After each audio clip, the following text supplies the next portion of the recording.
Maayong adlaw mga kapatid, liway abas para sa News 5 Bisaya. Kisalikwen ni Senator Ping Lacson ang giingong bag-ong impormasyon ni Senator Amy Marcos kabahin sa Senate Blue Ribbon Committee hearing diin giingong moatubang si former Congressman Zaldico pinaagi sa Zoom.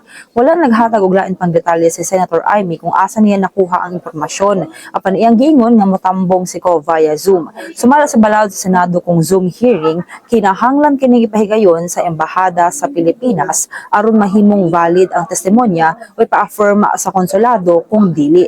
Gingon usab sa senadora nga unang gipahibalo niyang moatubang si late Representative Martin Romualdez sa Senado apan mi-back out siya kay basin og naulaw na siya. Adunay mga testigo nga posibleng mobaliktad sa ilang testimonya.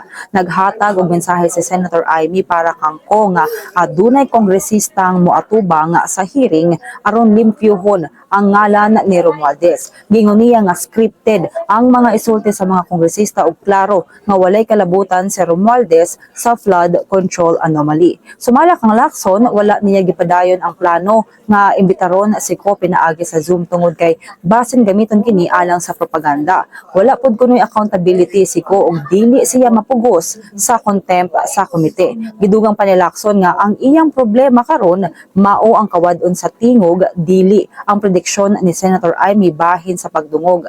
Wala usab kini basihan ang mga pasangil sa senadora bahin sa pagbalik sa testimonya sa mga testigo o paglimpyo sa ngalan ni Romualdez. Kini sa mga atong update, magpadayon na sa pagbantay sa social media pages sa News 5 para sa ubang mga balita ug update. Amping tangtanan.